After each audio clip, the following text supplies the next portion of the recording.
तमाम ऐसे लोग जो भारत के लोकतंत्र को मानने वाले हैं और ऐसी व्यवस्था जो ईवीएम के खिलाफ तमाम ऐसे लोग हैं जो ईवीएम को लोकतंत्र के लिए हानिकारक मानने वाले लोग आज हरदोई के कलेक्ट्रेट परिसर में जिलाधिकारी के माध्यम से महामहिम राष्ट्रपति को ज्ञापन देने आए हुए हैं। और हमारे साथ तमाम ऐसे जो नेतृत्व करने वाले सामाजिक कार्यकर्ता और राजनीतिक कार्यकर्ता ही मौजूद, उनसे बात करें कि आप जो ईवीएम के खिलाफ आज का सांकेतिक जो धरना है वो आप क्या करेंगे और ये जो आपका ज्ञापन है किसको संबोधित करेंगे। बहुत बहुत धन्यवाद सर आपका हमारे साथ जुड़ने के लिए, बात करने के लिए। बहुत बहुत धन्यवाद। आज हम लोग माननीय जिलाधिकारी के माध्यम से महामहिम राष्ट्रपति जी को ज्ञापन देने आए हैं।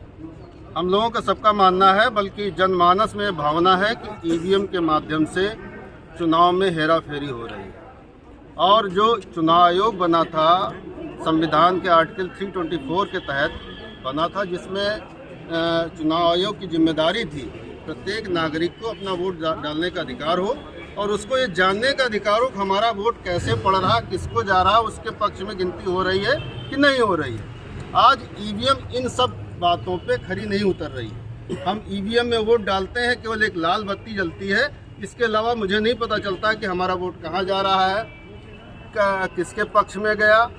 वीवीपैट जब एक याचिका लगाई गई उसके बाद वीवीपैट का लगाया गया, उसमें भी 7 सेकंड के लिए हमें एक चिन्ह दिखाई पड़ता है।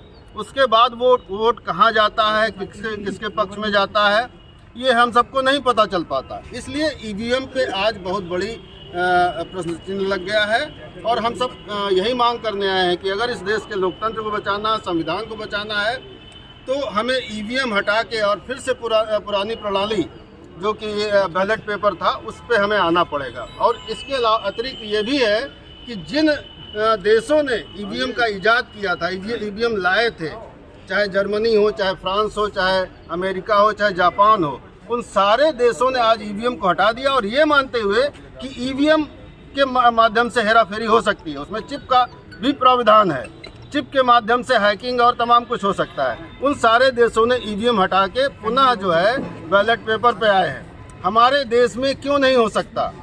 और मैं तो मानता हूँ तमाम तरह की अनियमितताएं आ रही हैं, लगातार आ रही हैं। अभी जो एक पत्रिका के माध्यम से जानकारी मिली है कि 2019 के चुनाव में 373 लोकसभा सीटों पर जो मत पड़े और मत गिने गए, उसमें 8,000 से लेकर 18,000 तक का गड़बड़ी है, कहीं ज़्यादा है कहीं कम है। ये सब चीज़ें चल रही हैं। कई जगह पता लगा प्रत्याशी ही अपना वोट ये माना जाता है, जिस बूथ पे प्रत्याशी डाल रहा है उस बूथ पे उसका ही वोट नहीं निकलता, शून्य निकल रहा है। तमाम अनियमितताएं आ रही हैं। इलेक्शन कमीशन बार बार कह रहा है कि ईवीएम में कोई हेराफेरी, कोई हैकिंग नहीं की जा सकती है। कई बार ये इलेक्शन कमीशन ने कहा, इसके बारे में आप क्या कहेंगे? जनमानस में अब ये व्याप्त है कि ईवीएम के माध्यम से हेराफेरी हो रही है। लोगों को बड़े पैमाने पर इस पे संदेह है। ईवीएम चुनाव आयोग की जिम्मेदारी है इस संदेह को दूर करने के लिए केवल हटा दे, ईवीएम को हटा दे और बैलेट पेपर से चुनाव कराए। कांग्रेस पार्टी ने बाकायदा हलफनामा दाखिल किया है कि ईवीएम से कोई हेराफेरी नहीं की जा सकती।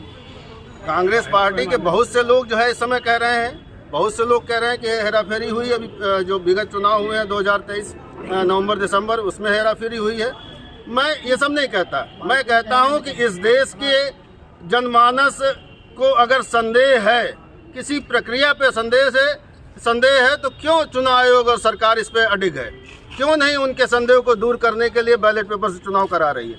क्या उसमें दिक्कत है? जो बड़े बड़े देश जिन्होंने इस ईवीएम को बनाया था, वो देश जो पुनः उस पे बैलेट पेपर पे आ गए हैं, तो हमारा देश क्यों नहीं आ सकता? और इसके अतिरिक्त तमाम तरह के जो बातें हुई हैं, विधानसभा दिल्ली में भी एक सदस्य ने जो है इसका दिखाया था कि किस तरह इसमें हैकिंग हो जाती है।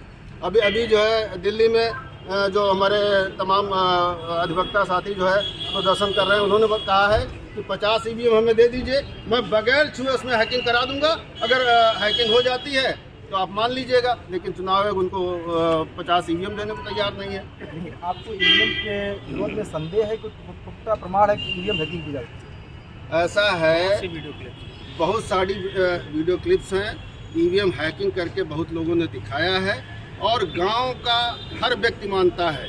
आप कहीं भी चले जाइए, 80% 90% लोग मानते हैं कि हम वोट किसी को डालते हैं, वोट कहीं जाता है और जीतता कोई है।